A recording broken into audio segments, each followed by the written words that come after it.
Before Civilization, How Humans Lived Before the World Changed, Part 1.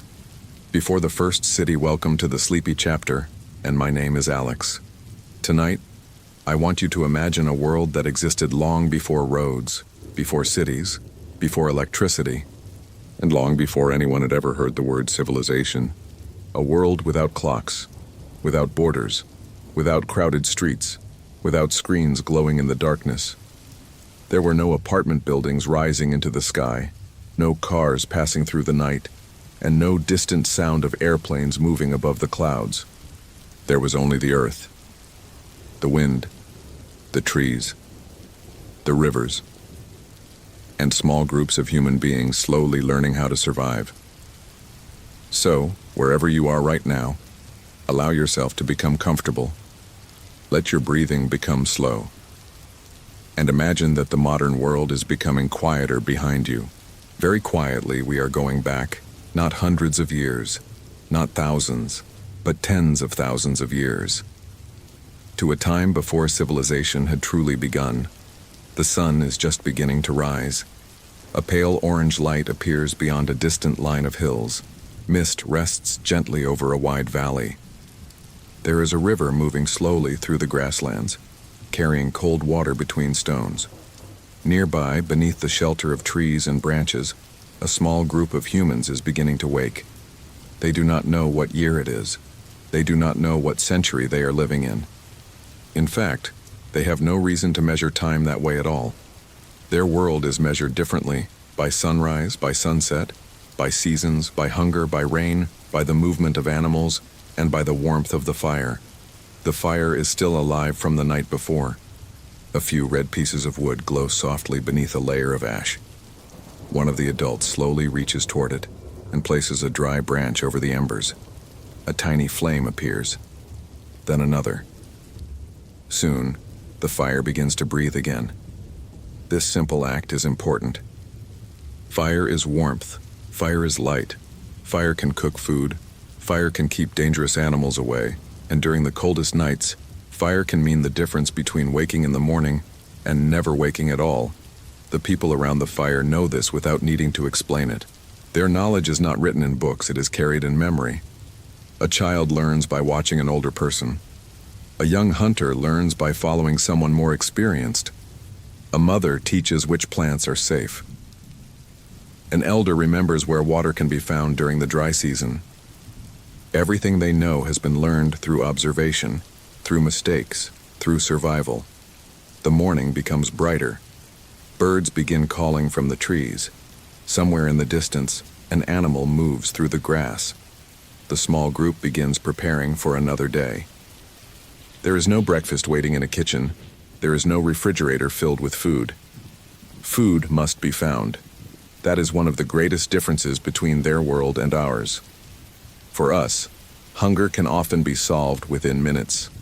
For them, hunger is a question. Where will the next meal come from? Perhaps there are berries near the river. Perhaps roots beneath the soil. Perhaps fish in shallow water. Perhaps a herd of animals has passed through the valley. Every day begins with uncertainty. And yet, strangely, there is also a kind of simplicity. They do not worry about tomorrow's bills. They do not worry about messages waiting on a phone. They do not wonder whether they answered an email. Their problems are immediate. Cold, hunger, water, shelter, safety. The group slowly leaves the shelter. The youngest children remain close to the adults. They walk through tall grass that moves gently in the morning breeze. One person carries a simple wooden tool.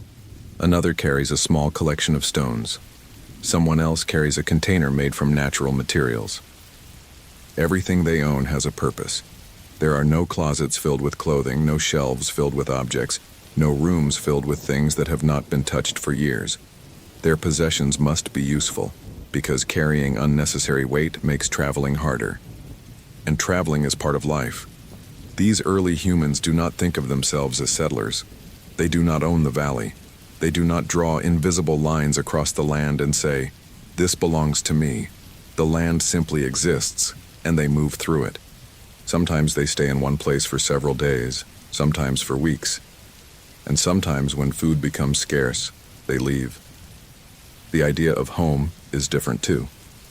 Home is not necessarily a permanent building. Home can be a familiar river, a sheltered cave, a collection of branches beneath a tree, a place where the group has slept before. Home is wherever the group feels safe enough to rest. As the morning continues, several people move toward the river. The water is cold, clear, and quiet. They drink carefully. They wash their hands. They search along the edges for signs of fish. Nearby, a child watches small insects moving across the surface. The child does not yet understand the enormous world beyond the valley. There are mountains beyond the horizon, forests beyond those mountains. Other groups of humans living in distant places, animals they have never seen, land they will never walk across. The world is enormous, and yet their world is small. They know the places they have visited. They know the paths between water and shelter. They know which trees provide useful wood. They know where animals are likely to appear. Their map is not drawn on paper, it is inside their minds. And perhaps this is one of the most remarkable things about early humans. They survived without modern knowledge. They survived because they watched. They remembered. They adapted. They shared information. If someone discovered that a certain plant was dangerous, that knowledge could protect the entire group. If someone found a better place to cross the river, others would remember it. If someone noticed animals moving toward a particular area, the group could follow. Human survival was never only about strength. It was about cooperation. A single person could be vulnerable. A group could be much safer. As afternoon approaches, the sunlight becomes warmer. The group returns slowly toward the shelter. Some carry food, others carry wood. The children are tired from walking, but there is no hurry. The rhythm of the day is controlled by nature. When the sun rises, they work. When the light fades, they return. When darkness arrives, the fire becomes the center of their world. And now, as evening begins, something beautiful happens. The group gathers. There are no televisions, no music players, no books, no glowing screens. There is only conversation. Some voices are quiet. Others are animated. A person may imitate an animal. Someone may describe what happened earlier in the day. An elder may tell a story remembered from long ago. The children listen, and through these stories, knowledge travels from one generation to another. Perhaps this is where some of humanity's oldest traditions began, not in grand buildings, not inside temples, but beside small fires beneath open skies. Night slowly covers the valley. The first stars appear, then hundreds, then thousands. The people look upward. The sky is far darker than the sky above a modern city. There are no streetlights, no skyscrapers, no artificial glow covering the horizon. The Milky Way stretches across the darkness like a pale river of light. For these people, the stars are not distant decorations. They are part of their world. They watch them. They remember their patterns. They notice when seasons change. They may not understand the universe in the way we do today, but they live beneath it every night. And perhaps for a moment, they feel something very similar to what we feel when we look upward. Wonder. The fire becomes smaller. The children become quiet. One by one, people settle down beneath blankets made from natural materials. The wind moves gently through the trees. The river continues flowing. Nothing in the valley seems to care about human worries. The earth simply continues, and tomorrow the sun will rise again. There will be another search for food, another walk toward the river, another fire, another night beneath the stars. But somewhere far ahead in the future, things will begin to change. Humans will learn new ways to shape stone. They will discover new ways to store food. They will begin returning to certain places again and again. Plants will be grown. Animals will be domesticated. Small settlements will appear. And eventually the first cities will rise. But none of that has happened yet. For tonight there are no cities, no kings, no written laws, no roads, no machines, only a small group of human beings resting beside a dying fire. And the strange thing is, They are already carrying the beginning of everything. The curiosity, the cooperation, the memory, the imagination, the desire to survive, and the desire to understand the world. Civilization has not arrived, but humanity is already awake. And as the fire slowly turns into glowing embers, the valley becomes silent again. The river continues its endless journey through the darkness. The stars remain above, and somewhere beneath them, our distant ancestors sleep, unaware of the enormous world that will one day grow from their simple lives. For now, there is nothing to build, nothing to conquer, nothing to rush toward, only another quiet night before civilization. Before civilization, how humans lived before the world changed, Part 2, The Long Journey. The morning arrives quietly. The fire from the previous night is almost gone, leaving only a small circle of gray ash. Above the valley, the sky slowly changes from deep blue to soft gray. Then comes the first light. The people begin to wake. For a few moments, nobody moves. The night has been cold.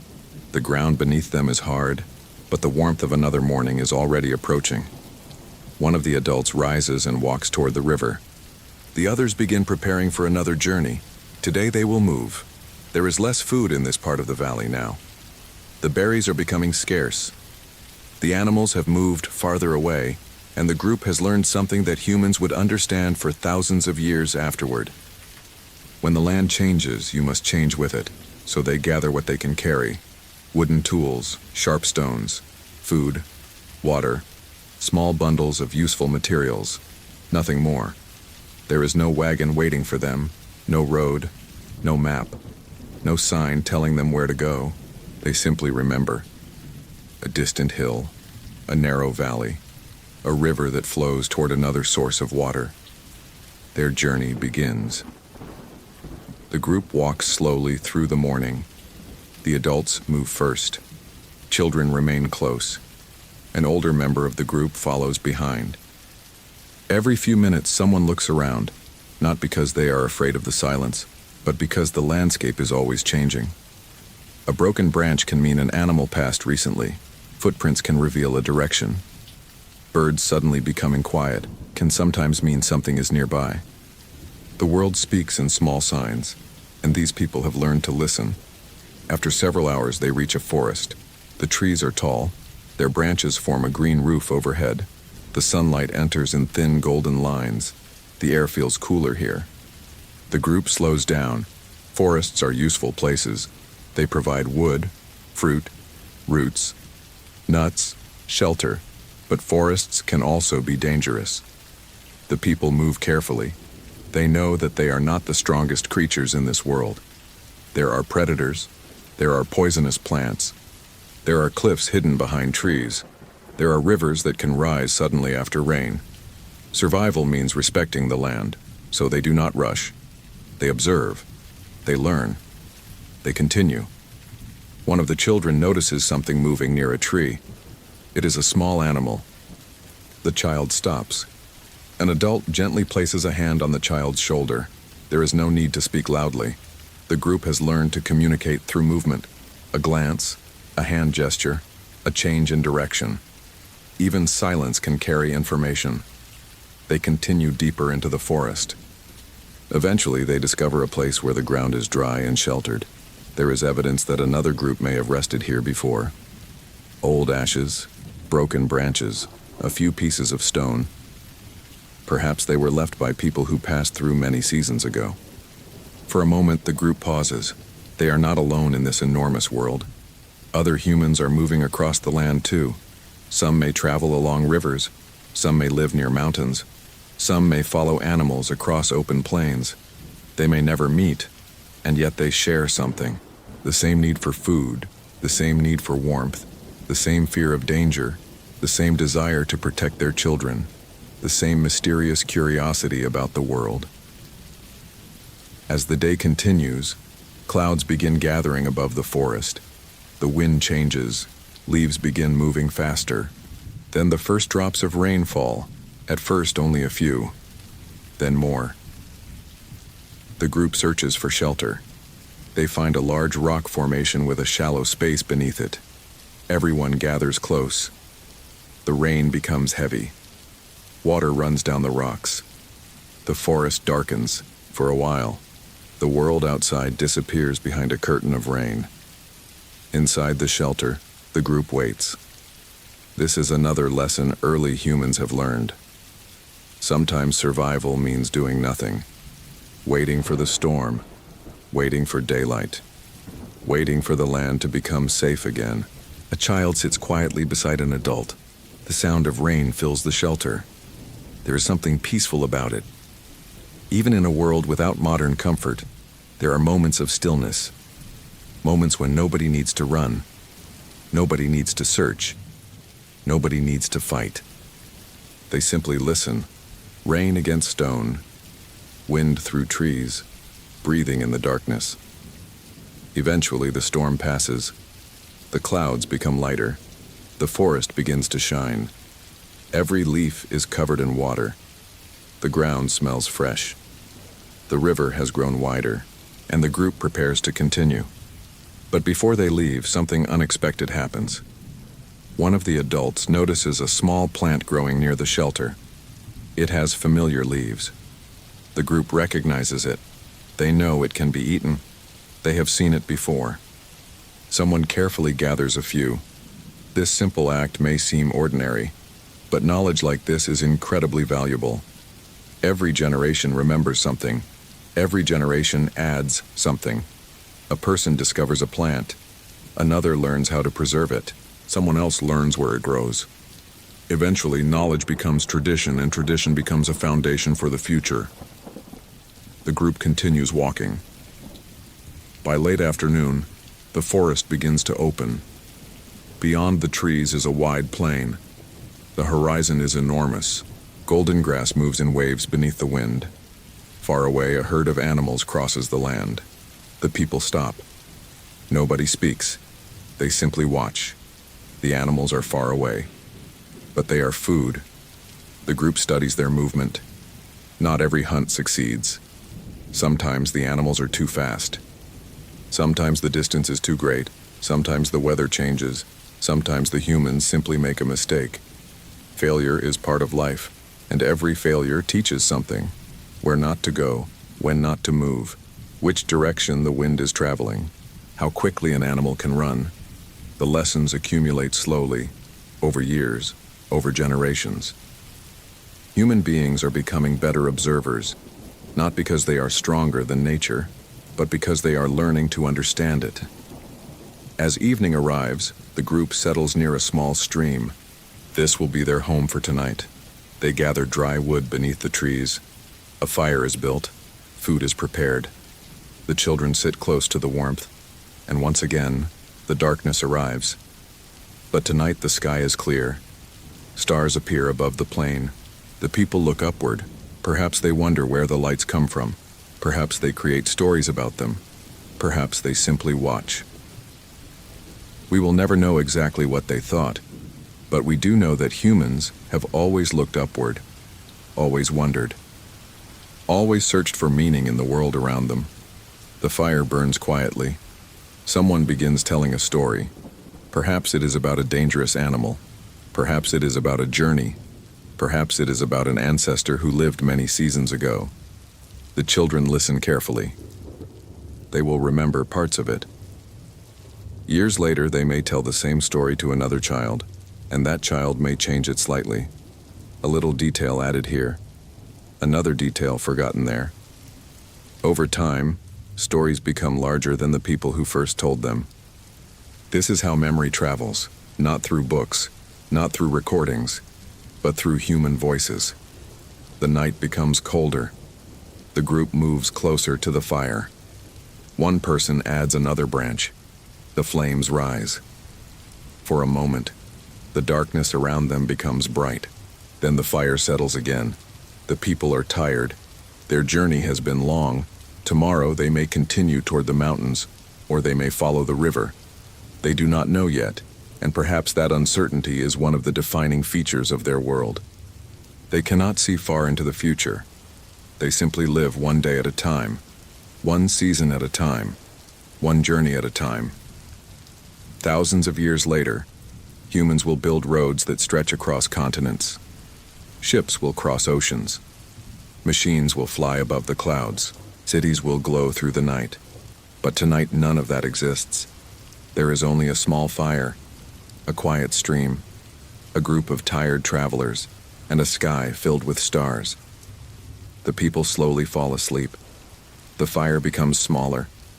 The wind moves through the grass. The stream continues flowing, and somewhere beyond the darkness, other human groups are sleeping too. They do not know each other.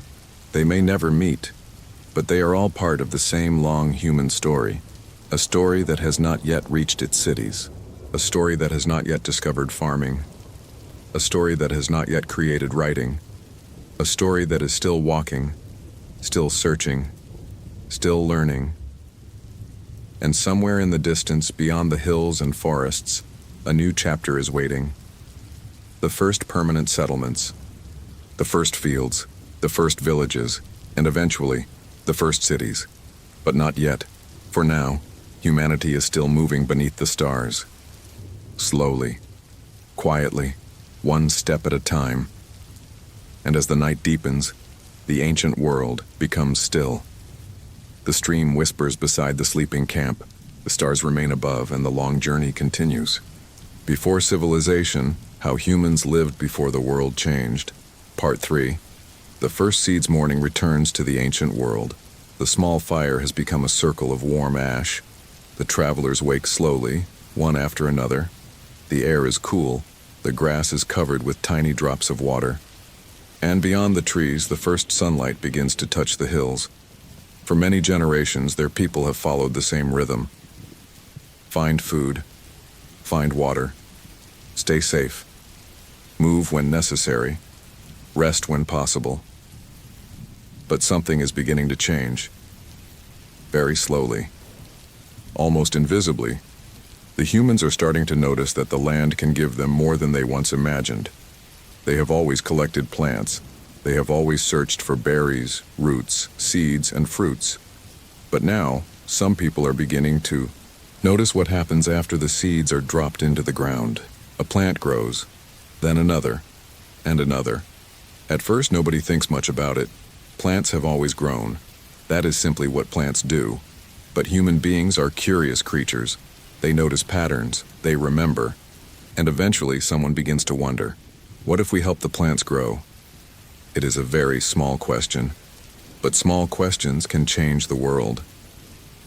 For now, however, the group continues its journey. They walk beside a river that becomes wider as the day progresses. The river is calm here. There are fish in the shallow water. Birds gather along the banks. The surrounding land is open and fertile. Food is easier to find. The people begin spending longer periods in this area. They return after leaving. Then they return again. The place becomes familiar. The river becomes familiar. The trees become familiar. The seasons become familiar. And slowly something unusual happens. Moving becomes less necessary. Not completely, but less. The group discovers that staying near a reliable source of water can make life easier. They know where food can be found. They know where animals travel. They know where shelter can be built. The children grow up knowing the same landscape their parents know. A sense of place begins to form. This is different from the old life of constant movement. The world has not become a village yet. There are no houses lined beside one another. But the first feeling of staying is beginning. The people build simple shelters. Branches are placed together. Leaves are added. Mud may be used to cover openings. The shelter is not perfect. Rain can enter. Wind can find its way through. But it is theirs for now. And because they may remain longer, they can make it stronger. A better roof. A deeper sleeping place. A safer fire area. Each improvement makes staying easier. The seasons change. Summer becomes cooler. The river rises, then falls. The trees change color. The animals move, and the people watch. They have learned that nature follows patterns. The return of certain birds, the appearance of certain fruits, the movement of herds. The arrival of rain, the coldness of winter, the warmth of spring. Their knowledge of time is becoming deeper. They are not measuring hours, they are remembering cycles. One season tells them when to travel, another tells them when food will be plentiful. Another warns them to prepare for cold. Life is still difficult, but knowledge makes difficulty more manageable. One afternoon, a woman walks near a patch of plants growing beside the settlement. She notices something familiar. Several plants look exactly like the ones her group had collected earlier. She remembers dropping seeds in this area, perhaps by accident, perhaps while preparing food.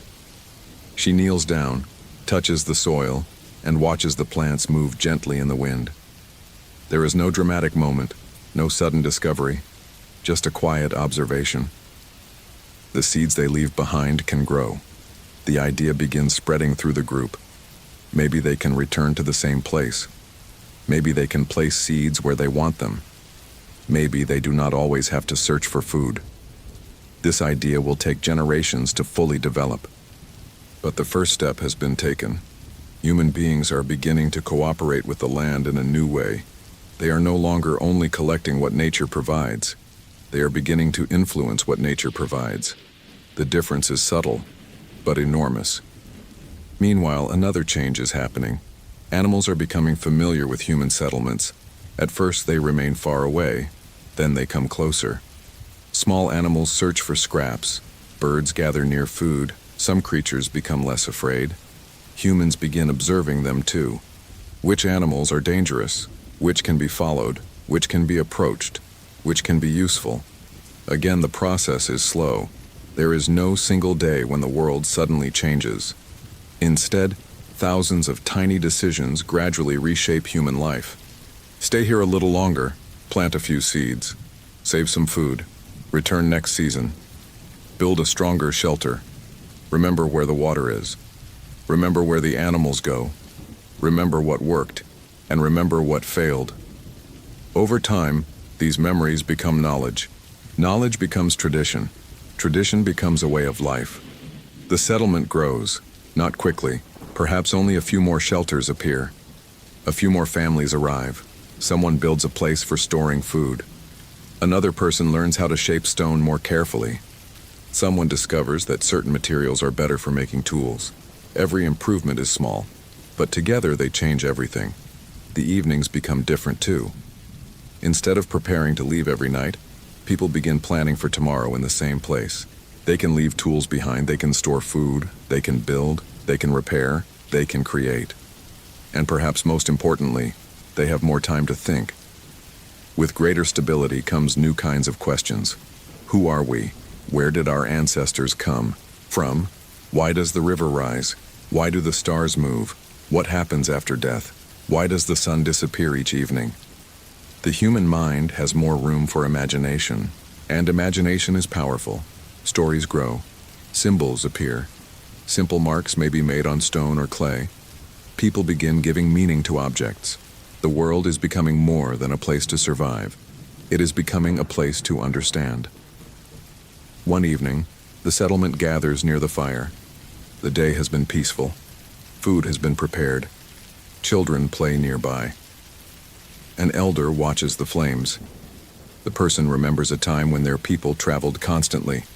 They remember sleeping in temporary shelters. They remember following animals across distant lands. Now they are sitting beside a river they have known for years. The world feels different. But perhaps they do not realize how important this moment is. They are standing at the edge of something enormous. The first villages are beginning to appear in human history. And from villages will come larger communities. From communities will come trade. From trade will come wealth. From wealth will come leaders. From leaders will come organized societies, and eventually, cities. But none of that is here yet. Tonight, the settlement is still small. The shelters are simple. The tools are basic. The fire is warm. The river is quiet. The people are tired. And above them, the stars remain unchanged. Perhaps that is the strangest part. While human life is beginning to transform below, the sky continues exactly as before. The moon rises, the stars shine, the seasons move, The river flows. The earth remains patient. Human civilization will take thousands of years to grow, but the first seeds have already been planted, not only in the soil, inside the human mind. The idea that tomorrow can be prepared for. The idea that food can be stored. The idea that a shelter can become permanent. The idea that a place can become home. These ideas will slowly change the relationship between humans and the earth. Night arrives. The settlement becomes quiet. A few people remain near the fire. They speak softly. A child falls asleep beside an adult. Someone adds another piece of wood to the flames. The fire rises for a moment, then settles. Beyond the shelters, the river reflects the moonlight. The planted seeds rest beneath the soil. Nothing appears to be happening, but underground, hidden from human eyes, something is waiting. And perhaps that is a fitting image for this moment in history. The future is still hidden. Civilization is still underground. It has not yet grown. But the conditions are beginning to form. People are staying. Seeds are being planted. Animals are being observed. Food is being stored. Knowledge is being shared. And slowly, the wandering world is becoming a settled one. Humanity is no longer only moving through the landscape. It is beginning to shape the landscape. And soon that change will become even greater, because once people learn how to grow food, they no longer need to follow food in quite the same way. They can wait for it, they can protect it, they can store it, they can grow more of it. And when there is more food, there can be more people. And when there are more people, there can be larger communities. The first villages are only the beginning. Far ahead, beyond the quiet river, the first great settlements are waiting to rise. But tonight, nothing is rushed. The people sleep. The seeds remain beneath the earth. The river keeps flowing, and the ancient stars watch silently above them. The world is changing, very slowly, almost too slowly to notice. But it is changing. And tomorrow, the story will move closer to the first villages.